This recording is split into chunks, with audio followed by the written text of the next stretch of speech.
Hello, everyone. Sunday Adelaja here.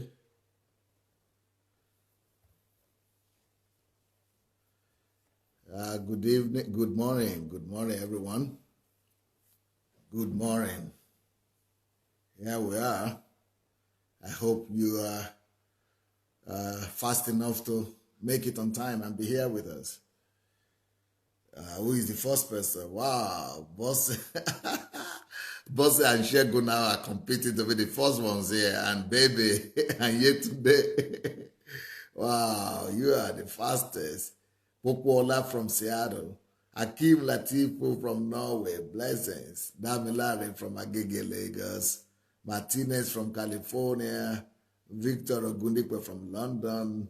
Sheyi Yitayo. Morning. Akinpelu Akinyemi. Fleur Karin. Blessings. Pastor Irene from Manchester. Bamishaye. Victor, how are you doing? I hope they sent you I hope they sent your friends the book on my biography. Ladi Shoronka from California. Cecile, Blessing, Unkiru is here. Mayo, Kwam is here. Emmanuel is here from Sweden. Fawa is here from Australia. Fumi from the UK. Favor is here. Lola Shoronka as well is here from California. Kenneth Amobi is here. Yes, Victor, you say they got it. Okay, good. Paul is here. Solomon Poe is here. Ade Wale Adebayo is here. Unity is here. Yeah. Okay, it's for me. It's reminding me that we need to share. Charles Smith is here. Let's go ahead and share the message, everyone. Oluoni is here from Australia. Please, will you go ahead and share and press the share link before we begin? Aline is here from Montreal. Olutoyin is here from Cyprus. Martinez has shared the link. Please, let's go ahead and go back to our timeline and share the link for this program because it's going to be interesting and some people might be blessed just by being able to come on time to watch it. So will you please go ahead and share before we begin? Okay. Nelson Carroll from Kenya is here. Stephen is here. Mayowa Adebanjo is here from Port Harcourt, Nigeria. Paul Sheng from Abidjan is here. Betty Muller is here. Beautiful. Solomon said, thanks for your tips on transformation. Okay. Well, Obina is here. Emmanuel Emenka said he has shared it. David is here with us. Tele Gale is here. Let's go ahead and try to begin this morning's teaching. Clayton from New Zealand is here. Morning. Well, this every day I've been talking to you. Good morning from Switzerland, from Adelaja, Josh. Okay. I've been talking every day on wisdom tips for daily life. Wisdom tips for daily life. And today I have another wisdom tip for you, which might help you for your daily life. And this tip is called never take a decision based on one-sided information. Never take a decision based on one-sided information. Never take a decision or never come to a conclusion based on one-sided information. Or never judge a matter based on one-sided information. Or never look at life based on one-sided information. Never look at life based on one-sided information. Most of the evil that we have going on in our world today is primarily based on the fact that people look at the world, judge the world just from their own eye, just from the way they see the world, from their own spectacle, from their own specs, from their own, worldview. The danger of one worldview is enormous. When you begin to look at life, when you begin to look at people, just based on one-sided information, it creates a lot of danger. It brings a lot of danger into it.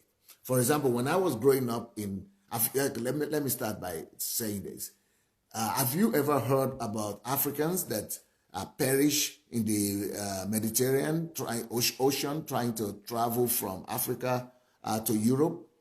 Of course, you've heard about that. Many people have heard about, these ship and boats capsizing in the attempt of Africans, hundreds of Africans, tens of Africans, sometimes thousands of Africans, trying to travel from Africa, just trying to escape without visa, without license, without permission. So they go and take a primitively done boat and try to ride on that boat across the ocean, across the Mediterranean Ocean to Europe.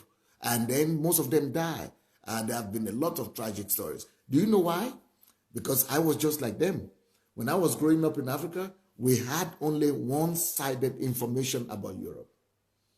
But in the case of Europe, is more of overemphasizing the good life in Europe. But they were not telling us the other side of the story in Europe, that not everything in Europe is as rosy as it is presented.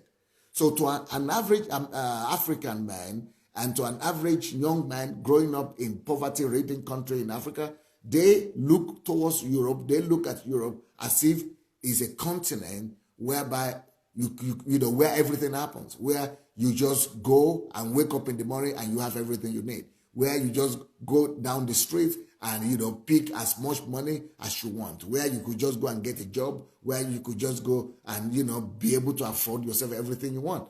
They did not hear the other side of the story, that most countries of Europe, that up to 10 or 15% in some cases, even in some cases up to 20% of their population are without jobs. And that, in Europe, there are poor people as well. That in Europe, there are people who are homeless. That in Europe, there are alcoholics. That in Europe, there are people that are also poor. In fact, they don't even get to hear that there are some people in Africa that live better than in Europe.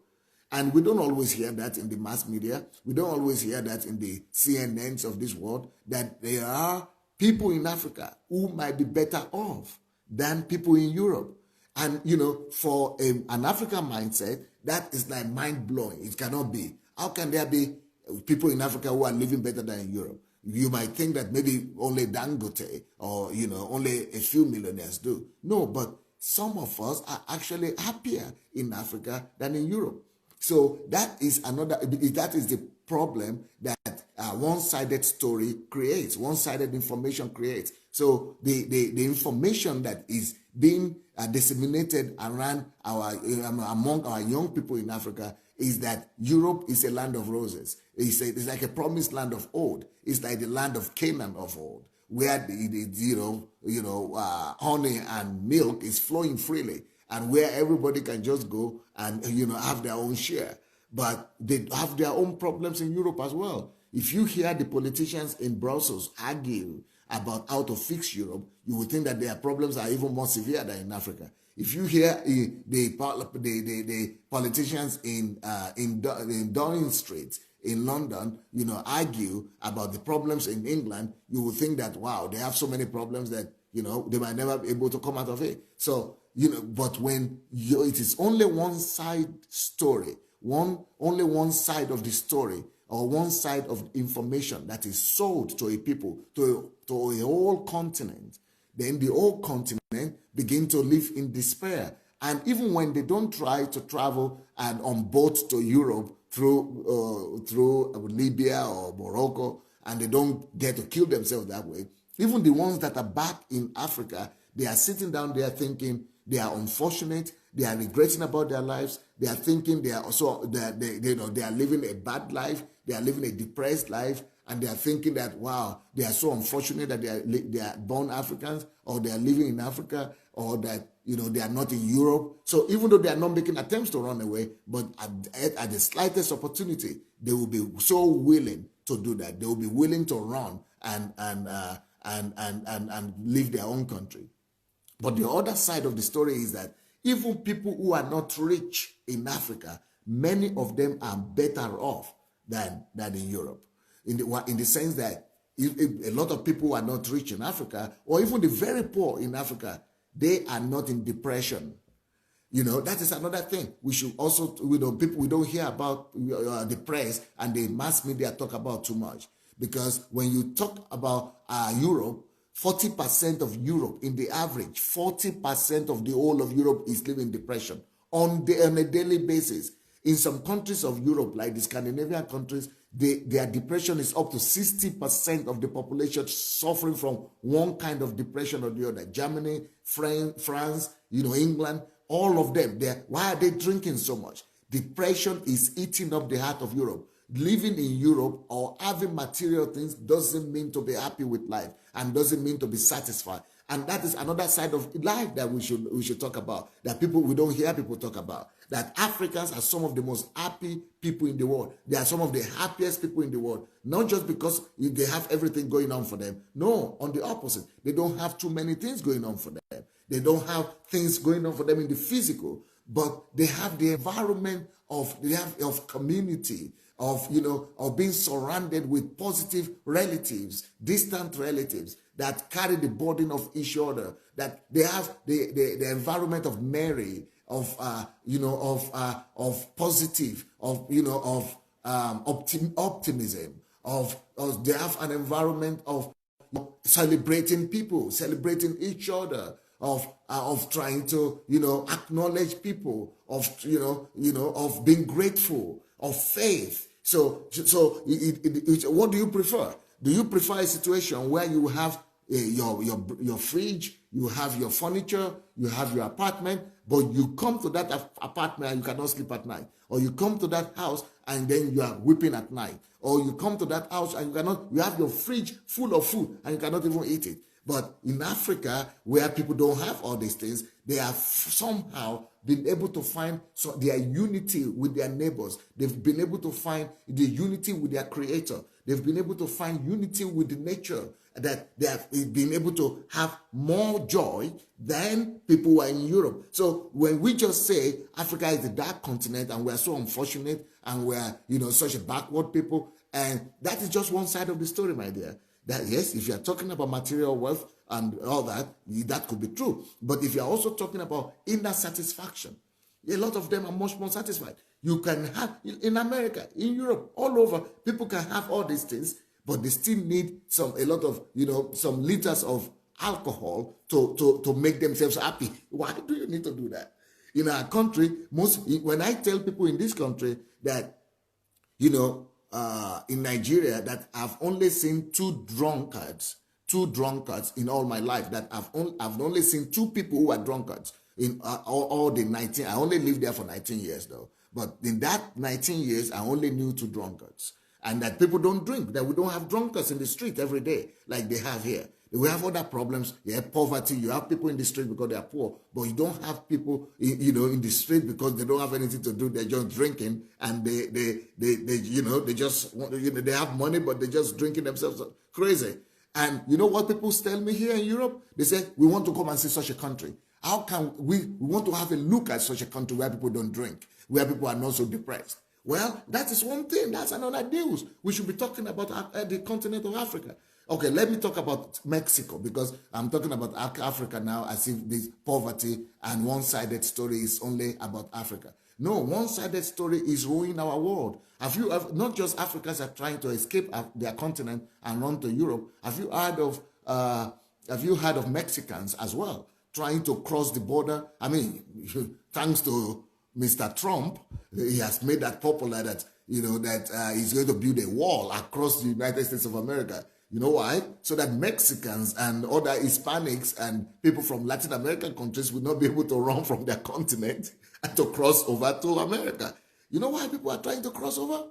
It's because they are thinking America is the land of promise. America is the land where there's honey and milk flowing, and that you don't need to struggle so much, and then you can go there and make a big life and make a big living for yourself. But on the other hand, what we don't get to hear about Mexico is that Mexico is not one of the poorest countries in the world. Mexico is actually in one of the top 10 countries in the world, Right now, Mexico is, I think, number 10 or number 8 in the list of the richest countries in the world. It's one of the biggest countries by GDP. But when you hear how people talk about Mexico in America, and when you hear about the way they talk about Mexicans in America, you will think as if Mexico is just another Africa, as if nothing is good, nothing good is happening there. Yes, people in America make more money than in Mexico, but things are not as bad in Mexico. But Mexicans cannot even believe this. If I was in Mexico myself, when I went to Mexico, I was so shocked. I was saying, so this country is as good as this, and people are treating it as if it is a totally run-down country where nothing works, that every Mexican wants to run away. I went to Mexico, I said, if I were living in this country, I would not even bother to go to America. I would rather live in Mexico than go to America.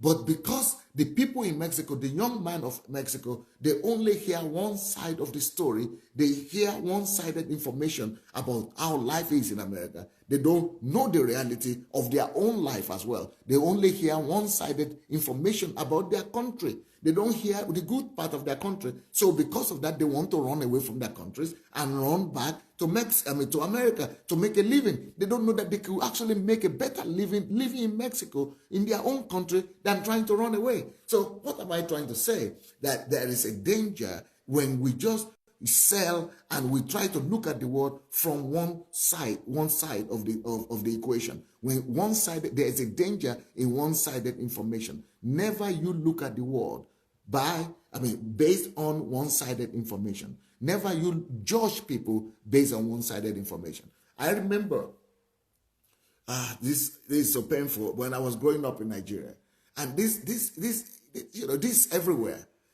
I was a short guy. Now people don't think I'm so short for some reason. Maybe because I was growing up, I was still growing up. I was not as tall, but I was pretty short. I was one of the shortest in my high school. And this is where you have kids from 12 to 17. And out of all even when I was in class 4 or 3 in the middle school, I was still one of the shortest. Maybe I was only taller than one little boy who was 10 or so, or 12. So, and they were calling me all kinds of names. And that name calling, just because the way they see me, they were calling me tuba, like a root of a tree, like thick. So, and because of that name calling, I thought I was good for nothing. I thought, I was despised and I was laughed at. I was ridiculed. And because of one-sided information, I never knew there was anything good in me. I never knew that I had brain. I never knew that I had something, that anything good was in me. I thought I was this ridiculed guy, the despised guy, that, I will just be the outcast of the society, that I will always be the one that the whole world laughs at. And maybe at worst, at best, I will be a messenger for some people, or I will be a gatekeeper or a gardener or a cleaner somewhere, because when people identify other people and we see other people only by one side of the story, when we only see one side of their lives, when we base our assessment of them only on one side information, we destroy people's lives. We ruin lives. We ruin our world. We make our world a worse place just by looking at people and judging them based on one-sided information. Let me tell you another way that I suffered from being one-sided. When I was in high school as well, and even from primary school, you will not believe this. If I tell you this story now, you will think this is not true, but it's true. It happened to me. It's the story of my life.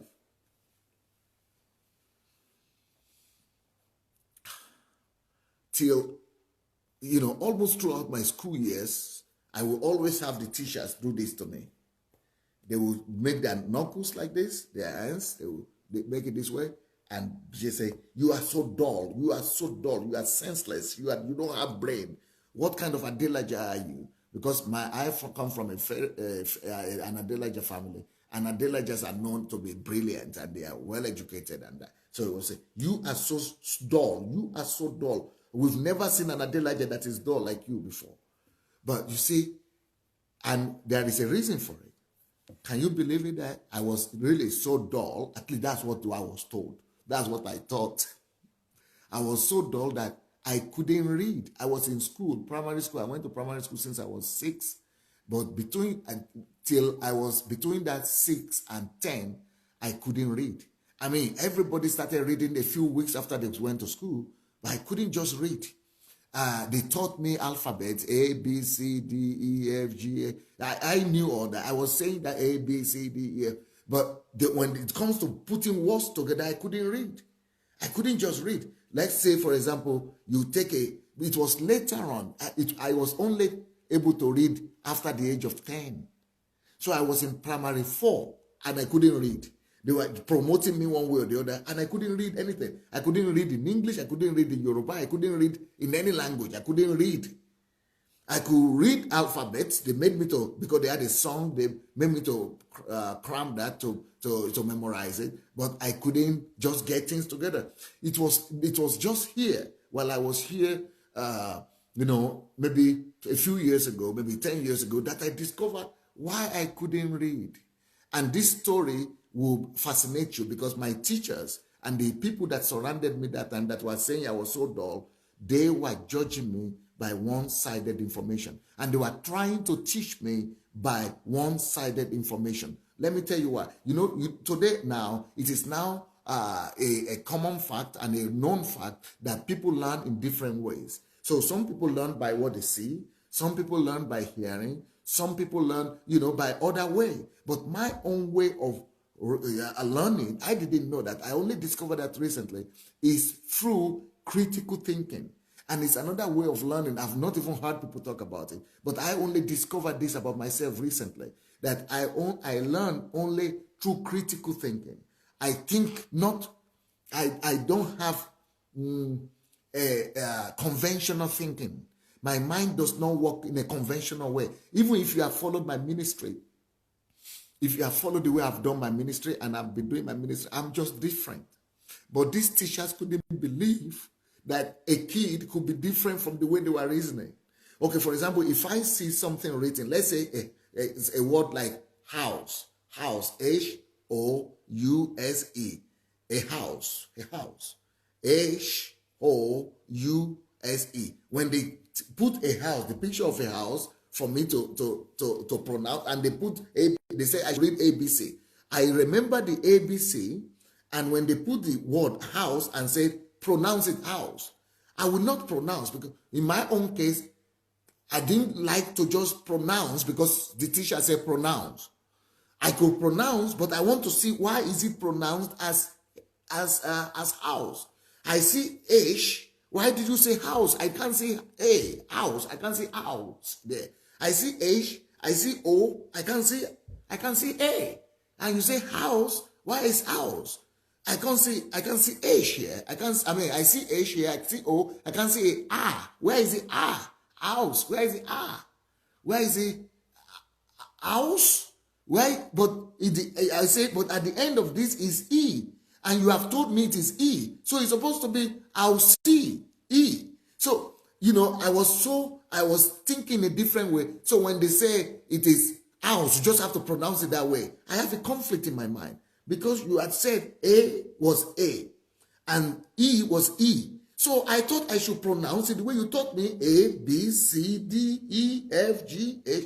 I thought, so when they say Papa, they would write the word Papa, for example, father, Papa. They say pronounce it Papa. I say, okay, I pronounce Papa, but I don't see the relationship between the alphabet you taught me and this Papa I'm pronouncing. Because the Papa what you are telling me to pronounce as Papa was not pronounced as A, because A was said, they called A, they didn't pronounce it as A, they call it A.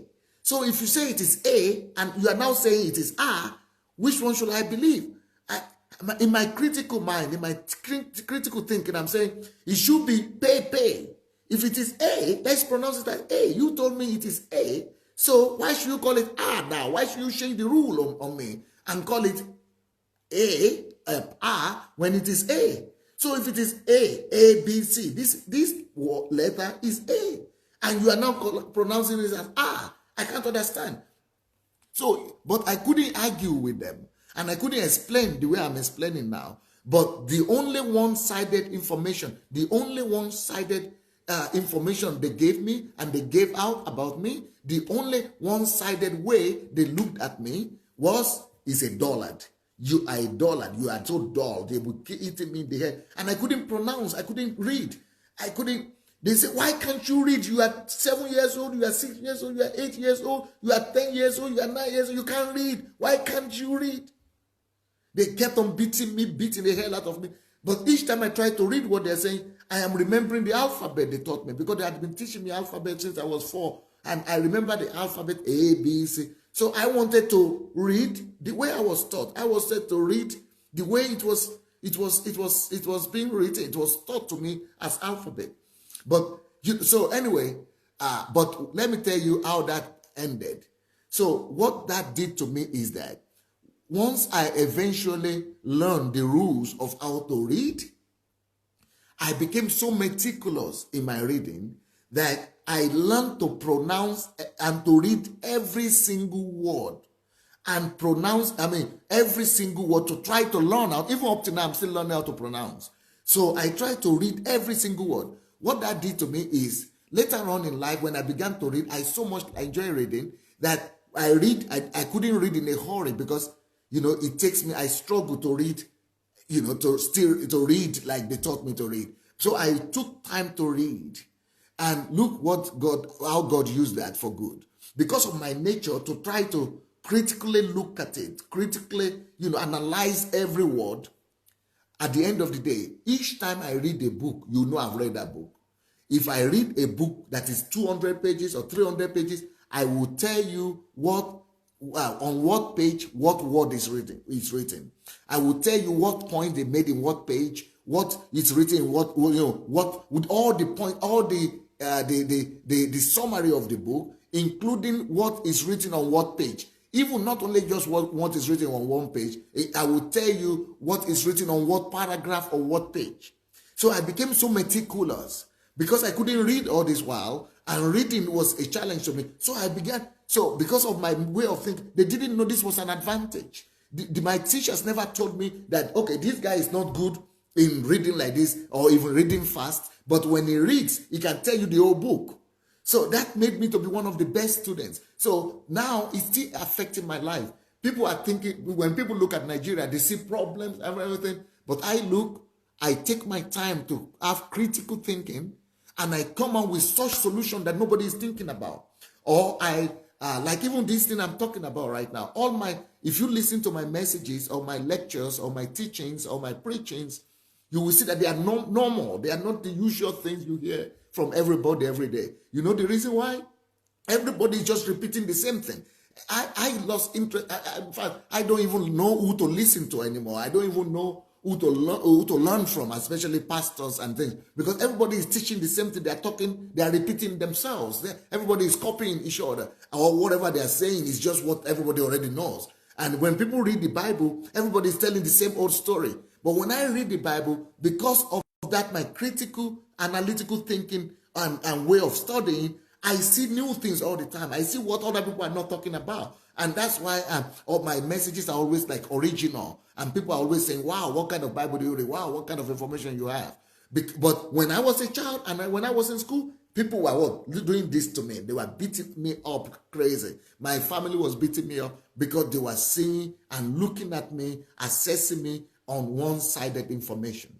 We shouldn't just say this is the only way to learn. We shouldn't just say if you cannot read, there are people who cannot read or write, who are illiterate up to now, and that doesn't mean they are not smart. That doesn't mean they're not intelligent. That doesn't mean that is all, that they are forgotten, that they are outcasts, or that they are failures. The fact that you cannot read or write, in fact, I will tell you a story. I read it in there. I even published it on my blog, and I published it on my Facebook. I read it in news, and even CNN covered it. There is a lady, they call her Nike, in Nigeria, who is now a lecturer at Harvard. And she didn't go to school. She's a lecturer in Harvard. She didn't learn to read and write early in life, and she doesn't. But you know what happened? She didn't go to school. She didn't learn to read and write, but she knows how to work with her hand. She knows how to paint material. So there is a coloring of clothing that we have in Yoruba land that is called, I think, Idere or something. Idare or something. I forgot. I've left Africa for 30 years. I think Idare they call it. When they make some ornament to come on white clothes, and so she's so good in that, and making ornaments in clothing. And as a result, she is now a lecturer because of that skill. She's teaching that the skill that she's got to people in Harvard. I mean, she didn't go to a formal school, but doesn't mean she's not intelligent. So what I'm saying is that when we look at illiterate today, we say, oh, Africa is illiterate. But that doesn't mean they are outcasts. That doesn't mean that they are not intelligent. That doesn't mean that they are bad. Oh, somebody just wrote that thing the lady does is called Adire. Yes, Adire, I think so. So, how do we look at illiterates? Do you look at illiterates back in your village and say, oh, these are illiterate, and you write them off, and you just, put a cross on them, you just write them off. But that is a mistake. Because it's just like me when I was growing up in that school. Who could ever tell that all the bright students, they were saying who could read, who could do everything right, the way the teachers they wanted it, that they are nobody now, and I am the one that has become somebody in life. Because sometimes when you are different from others, it doesn't mean it's bad. When you are looking at the world differently, it doesn't necessarily mean bad. It could be your advantage. That might be your strength. In my own situation, the fact that I couldn't read and follow rules like every other person, it became my advantage. So maybe you are having children like that you are suffering, that you are struggling with, that don't quite fall in place like all other children, or they don't quite behave like you have expected. Maybe they have their own unique way of thinking, of their own perception of life, and you think, oh, what is this problem with my child? Well, maybe it's their uniqueness, and maybe that uniqueness is what God is going to use to glorify them. In my own case, my own unique way of thinking, of looking at the world, what became my own unique way that God used to glorify me. And those things are helping me now because they help me to be meticulous. They help me to pay attention to details. They help me to be able to come on with ingenuity. Everything about me is about ingenuity. And that is just because of that thing that my teachers could not identify. And they were saying that I was a dullard. And so how do you look at poor people? I think as Africans, and if you're an African that is watching me, you must have suffered from that. When I come out, even here in Ukraine, when I go everywhere, the first thing people look at me as a black person, black. And the attitude is, we need to help him. Either I'm a refugee, or I'm poor, or we are just Africans that need help. But when people begin to discover that I'm not just another regular African that needs help, that this African is the one that is teaching them, that is teaching their people, it blows their mind. That this is African that is leading the largest crowd of white Caucasian people in the world.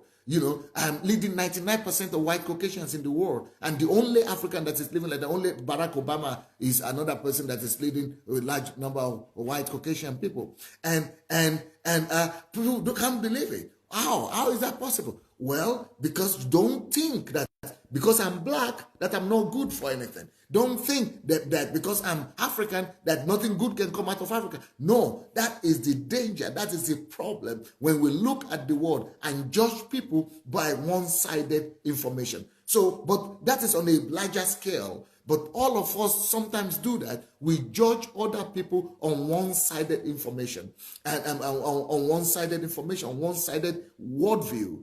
Even look at the way we are talking about Muslims. A lot of people today, they cannot even look at Muslims. A lot of people today, they cannot look at Arab people because we're thinking, oh, Arabs are terrorists. Arabs are killers. Arabs are ISIS. Arabs are Al-Qaeda. Muslims are this. Not necessarily. Not necessarily. You think about it. What about if you have been born in a Muslim family? What about if you had been born in Syria, or you have been born in Iraq or Iran? you won't have any option. You will just be who your parents have taught you to be. You will think that is the way the whole world is seeing the world. She say, so we shouldn't be in a hurry to put a mark on people and say, you are just this and that. So if we see some Muslim, we shouldn't just think they are all terrorists. So that there's injustice when we begin to look at the world one-sided. When we begin to judge people just on one-sided information. My own family, for example, when because of Africa, I'm coming from Africa. I'm sorry, I'm talking too much about Africa today. I know there are people here who are not Africans, but sorry for that. It's just this is just one pain that I've carried all my life. Yeah, because I grew up in a poor family, and even me growing up in that poor family, I bought into the story, into the idea of one-sided information. Because in my country, the one-sided information that is ruling that whole country, and not just that country, I think any country in the world, is that if you are poor, you are nobody. If you are poor, you are finished. If you lose your value if you are poor. If you are poor, you are not as valuable. If you are poor, you are not respected. If you are poor, that is, if you don't have material, but if you don't have money, they say you are poor. But that is a wrong definition of poverty. Because the person that is poor is not the person that doesn't have money.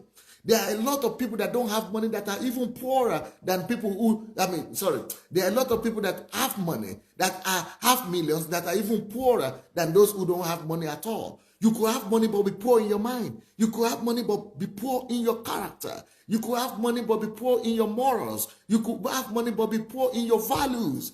But the real poverty is the poverty of the mind. The real poverty is the poverty of character. Real poverty is the poverty of values. And that is what people are not talking about. We don't hear that part of the other side of the information. We only hear one-sided information. That if your family is poor, if you are poor, finish. It's just finished with you. You are nobody. You cannot become anything. You cannot amount to anything. So because I was growing up in a poor village and in a poor family, I thought nothing good will ever come out of me. Nothing good will ever come out of my family. I thought that I'm rich enough. I'm not good enough. I cannot compete. I cannot, talk to people. I cannot go to respected places because everybody was chasing me away from where I went to.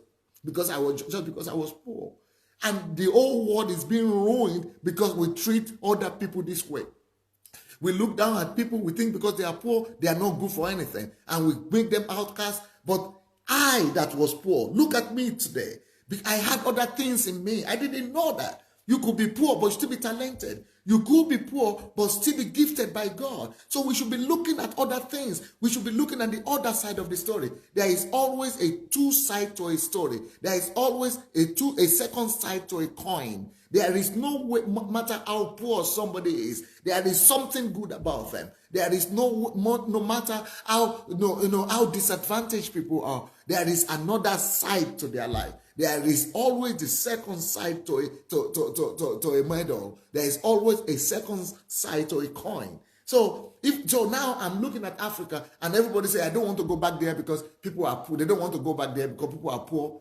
And I'm beginning to look at the poor people and look at their skills. Like that Nike lady that had a skill, had a gift, had a talent in her, and now she's teaching in Harvard. That also, in our country, we have three major tribes. We have the Yorubas, we have the Igbos, we have the Hausas. We have there is this particular group of people, the second largest, no, I think they're the third largest group of people in our country, the Igbos, they are called. They are so gifted, and many of them, especially the traders, the Igbo traders, they are renowned, they are everywhere. People say there is no way you go without finding Igbo traders. If you go to any country and you don't find Igbo traders, you don't find Igbos there, it means you have to run away from that country. It means there are no living being there. Igbos are so enterprising. They are so good. But most of them are not educated. Most of them didn't go to university. Most of them don't have a higher education. In fact, some of them might not even have finished their secondary school. Or most of them just go for training or trade training or apprenticeship. And they didn't go to school. But even though they didn't go to school, let me tell you something about the Igbos. the Igbos, I mean, not just the Igbos, the elite, but I'm talking about the traders. They control 70% of the commerce in our country, Nigeria. I mean, we're a country of 170 million people, and these guys who are majorly, not too highly educated, they might not have university education, but they are good in something. Why should you look at them because they didn't go to university? Why should you look at them because they are traders? Look at their skills. Look at their ambition. These traders are some of the most ambitious people you will ever meet in the world. And they are some of the most tenacious people you ever meet in the world. I mean, they are some of the most energetic, industrious people you ever meet in the world. So why should you look at these people because they are ordinary traders? Don't call them ordinary. Look at their skills. Look at their ingenuity. Look at their commerce. Look at their ambition. Look at their, their industry. Look at their industriousness. Look at how passionate they are. Look at how zealous they are. You need to respect them for that. You need to value them for that. You need to, give them credit for that. But what we normally do, common trader, disgrace, they are shame. Well, that is a problem we have when we look at the world one-sided. When, don't look at your world. Don't look at the world by one side, based on one-sided information is the title of this message. Don't judge cases. Don't judge people based on one-sided information. Don't just look at the appearance of people and judge them. That's why I have trained myself. I will work on myself every day not to be like that anymore. Because I've suffered from it. I've suffered from it. And my people suffer from it all the time. Black people suffer from this all the time. Africans suffer from this all the time. Even in my own church here, where I have white people, 99% white people, they respect me because I'm Pastor Sunday. But to my other black people, they don't. It's not always the same attitude. For example, I have churches in America, and these churches are white churches, but most of them are whites that are coming from the former Soviet Union. One day, I arrived in Seattle, Washington, and these are businessmen, and they are members of my church, but it's a white church, 100% white church. And they came to meet me and took me from the airport, and they were taking me from D.C. and then to the D.C. airport and taking me to the church. And so they were telling me stories of what was happening in America. And you know what they were telling me? They were telling me that, Pastor Sunday, you are so different. Oh, thank God for you. You are such a gift to us. But blacks in America, black people in America, they are scums. I said, why? They said, what we have a saying among ourselves. These white people are saying, we have a saying among ourselves that, abortion should only be allowed in America for black women because they are giving back to scums. They are giving back to criminals, and they are giving birth to gangsters, and things like that. This is, the conversation they have among themselves, but they think they are having an open conversation with me and joking about it, and they forget that while they are talking about black people, even though they are black people in America, and they are praising me, they are thinking that, I am the hero, I am there. But while they are saying that the abortion should only be allowed for black women because they are giving birth to criminals, they don't know they are talking to me. They are offending me. They are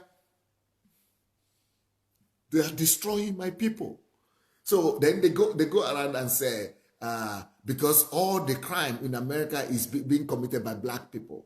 That is the way we look at black people. And that, America should be returned. You know why? I'm sorry, but I think most of the people who are supporting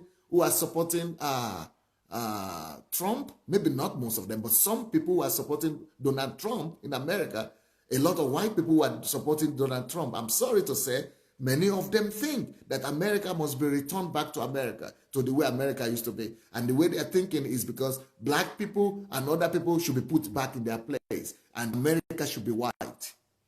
And this is not just in America. This is the same thing in England. They don't give the best job to the black people. And because that's the way they treat us, because one-sided information. I'm not a racist, you know. I'm living among white people. My drivers are white. My cooks are white. My, house helps are white. My, everybody around me is white. My pastors are white. My assistants are white. So I'm not being racist here, you know. I'm just saying this is something we must change. It's not just about black or white or something, but about women as well. You know, a lot of people look down at women. I celebrate women. I celebrate women. You know, you ask anybody in my church, do ask anybody that knows me, they will tell you that Pastor Sunday celebrates women. And I know pastors who tell me that women cannot be senior pastors. Can you believe that? That women cannot be senior pastors? Why? Because she has breast or because she has womb? Is that what makes her worse? Is her brain inferior to our brain? Why can a woman be president of countries, a woman be prime minister, a woman can be an engineer, a woman can be a doctor, but she cannot be a senior pastor? Hey, are you kidding me? What? How do you understand that? A woman cannot be pastor. And then some pastors, I'm talking about pastors everywhere. I'm talking about pastors in Africa, pastors in Europe, pastors in America. Then some of my pastor friends says, where do you be? Because in my church, I said, I am not going to tolerate that rubbish. And in our ministry here, in the Embassy of God, we have 50% of all our pastors are men, and 50% of all our pastors are women. 50% are senior pastors, our senior pastors are men, and 50% are women senior pastors. My council, my apostolic council is 50% men, 50% women. I will not buy into that rubbish that women cannot be allowed to be pastors, women cannot be allowed to be senior pastors. You joking? I have a wife. She's smarter than myself. I have 2 children, 2 girls. They are smarter than me. And you say they cannot be anything because they are women? Are you kidding me? I'm sorry for that, but one-sided information. We shouldn't be looking at our world one-sided. We shouldn't look at the world one-sided. And that's why in the family as well, I believe that family union is not a union. Everybody says, the husband is the head of the family. Yes, I agree. That's what the Bible says. But what does it mean to be the head of the family? The Bible says for you to be the head, you must be the tail. For you to be first, you must be last. Whoever wants to be the head must be the least. So in my own understanding of a husband or a man being the head of the family means that I must be the servant of the family. I must be the one that is serving the family. If I'm want to be the head, I must be the servant of all. That's what the Bible says. If I want to be the first, I must be the last. So being the head doesn't mean I'm ruling it over my wife, or I'm running it, or I'm lording it over the lady. No, if I'm the wife, it means I take all the responsibility upon myself. It means I take a bag, I take a coat, I open the door for her. I view her as a weaker vessel. I see myself as a stronger man, and I do everything for her. I make sure that I make the money for her. I take all responsibility of myself. I don't need to make her to go and do all the hard work because I'm the head. I serve my family. I serve my children. I serve my wife. I serve my partner. That is what it means to be the head. Not to oppress her, not to make her worse or inferior. No, that's not the way I look at it. That's not the way I understand it to be. Well, but the point I'm trying to make is that we shouldn't be using one-sided information to judge people. On many of us too, we use sin to be the one-sided information we use to judge people. I was a part of this because I bought into what everybody was doing. I used to call people gay. I used to call people homosexuals before too. But today, because of what I know, I don't call people gay anymore. I don't refer to people as homosexuals anymore. You know why? Because that is also one-sided information. Why is it one-sided? Because it is wrong to call a whole human being and give them an identity based on their sexuality. How can I just give him, someone who is a man, because he has a problem with his sexuality, is living in sin and is a gay, and then because he has that sexual issue and being a gay, So I should now be blind to the fact that it might be a father or somebody's son, or it might be a good specialist, or it might be a good engineer, a good worker, it might be a millionaire, it might be a successful person, it might be someone that is exceptional in other areas of his life. But when I go and call him gay, I have reduced him to only one identity. I have reduced him only to one story. I have reduced him only to one-sided information. I have killed every other identity about him. I have killed his achievement that he has. I have already destroyed his reputation that he has worked out all his life to have.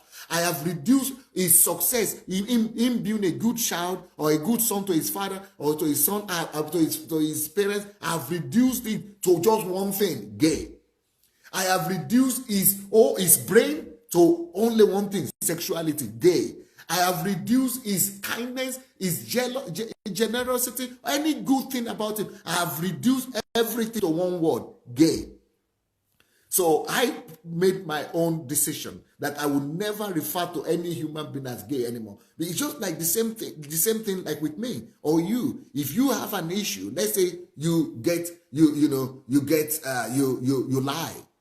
Will you like anybody to be calling you and just forget about your name and just be saying, that's a liar going, a liar?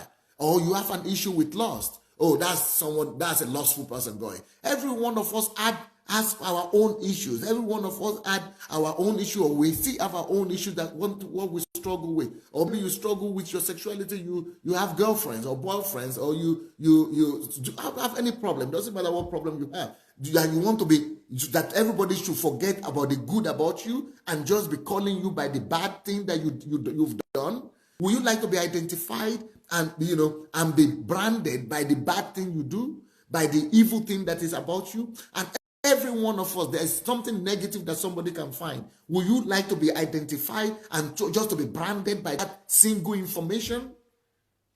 Don't brand people by one-sided information. Don't look at life by one-sided information. Just like with Muslims, just like with gay, just like with other people, and the same thing with even people in our churches or people who are even unbelievers. I have also come to the conclusion that I would not be looking at unbelievers in a hostile way that, oh, these are unbelievers, oh, just wipe them out, just forget about them. No, they are non-believers. The way we look at unbelievers sometimes is like we are condemning them already. How can you condemn people that God does not condemn?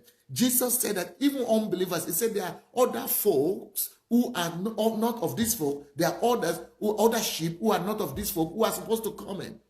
And even Jesus, when he looked at them, he looked at unbelievers, he said he had compassion on them because he said they were like sheep without shepherd. So he didn't just use one information that because they are unbelievers, they must be condemned.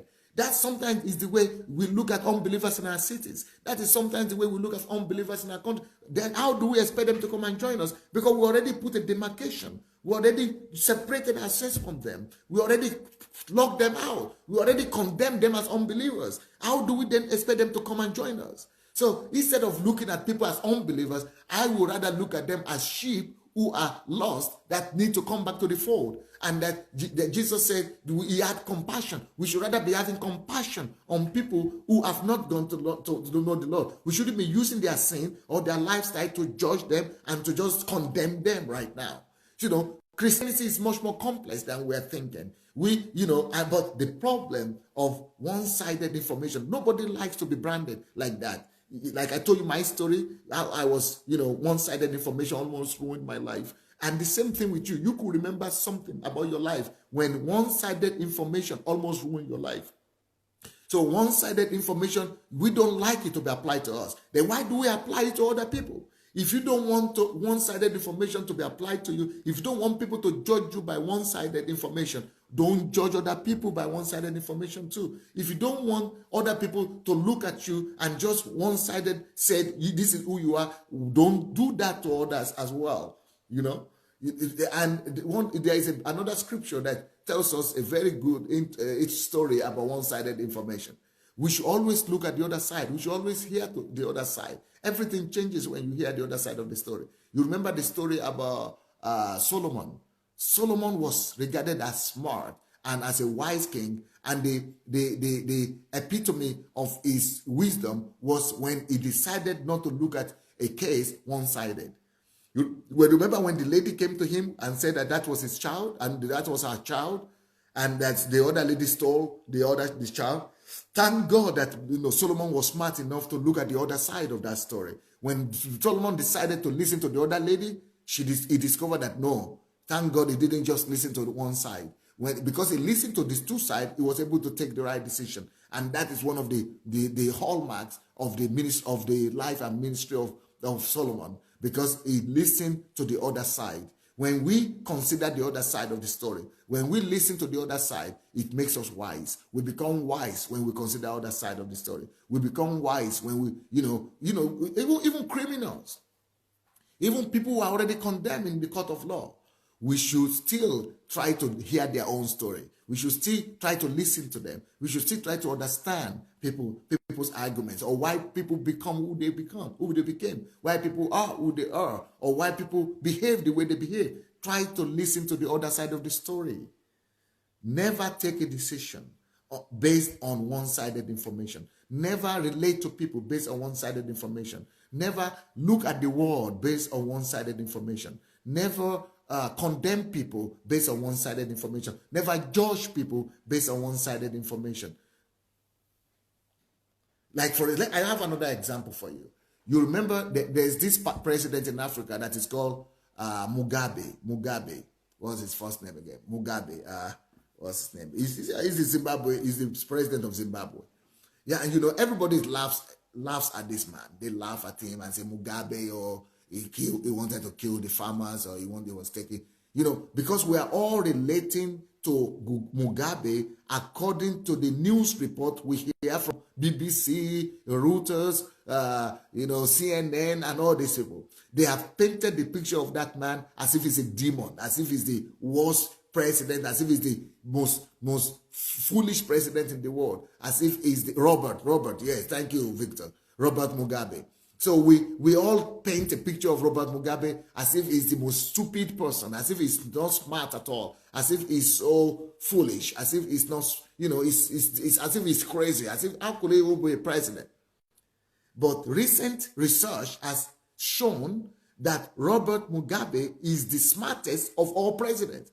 He's the most educated, at least.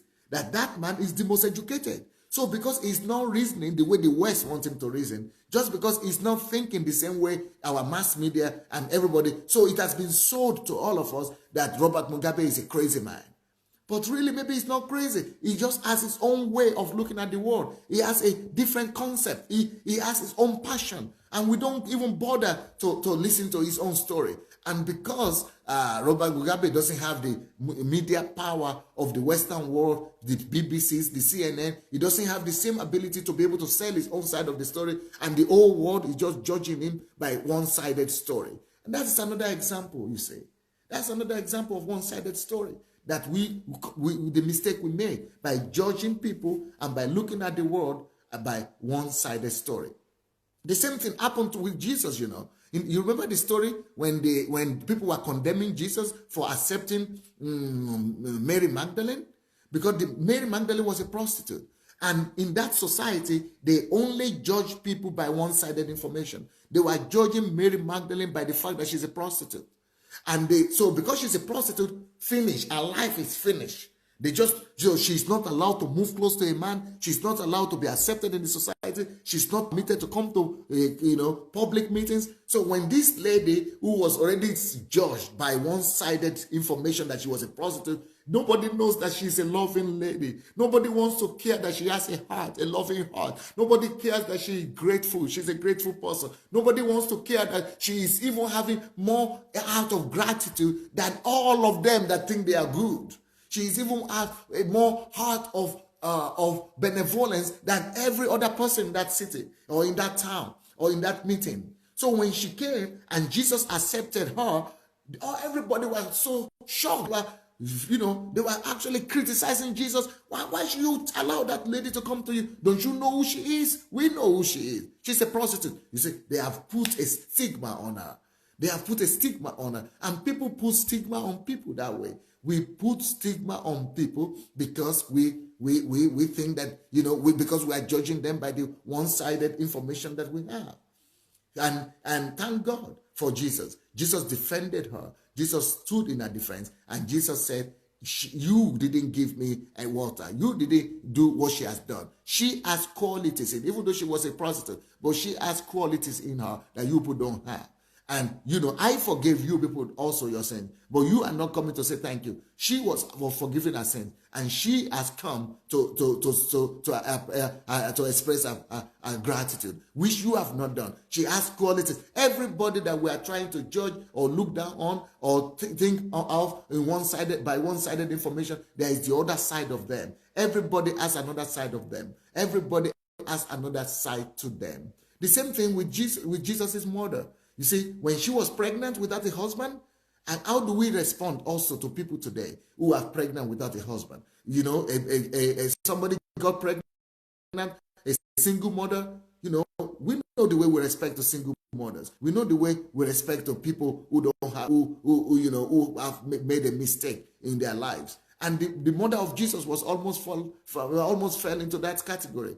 She was almost condemned. She was almost thrown out of her matrimonial home, even by her husband. It took an angel to convince the husband Joseph not to throw her out, because she was pregnant without a husband. You see, it's a stigma. So we put stigma on people when we base our judgment on them on one-sided information. Whenever you look at the world by one-sided information, you put stigma on people. We stigmatize people. We stereotype people. We are stereotyping people, stigmatizing people just because we look at them by one-sided information. So my appeal to you all today is, before you judge, before you come to conclusion about anybody, about anything, about any information you hear, if you hear anything in the newspaper, if you hear anything on the television, before you come to conclusion about the person, look for the other side of the story. Look for the other side of the story.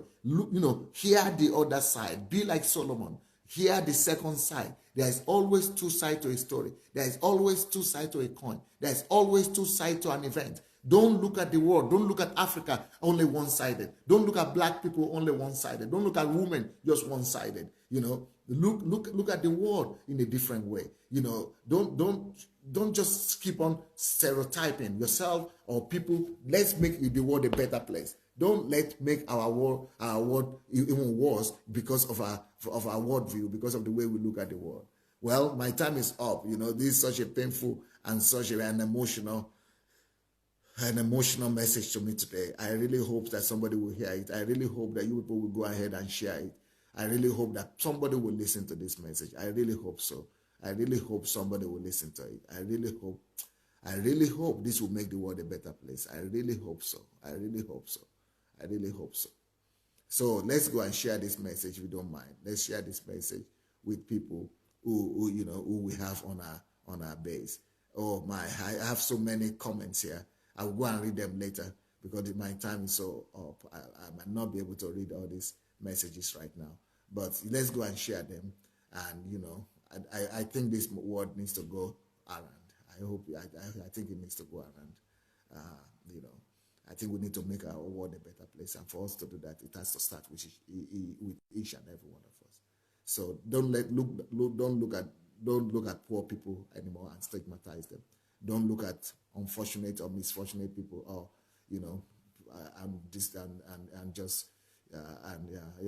just let's change our attitude towards people. Let's make the world a better place. Thank you so much. Blessings. See you tonight.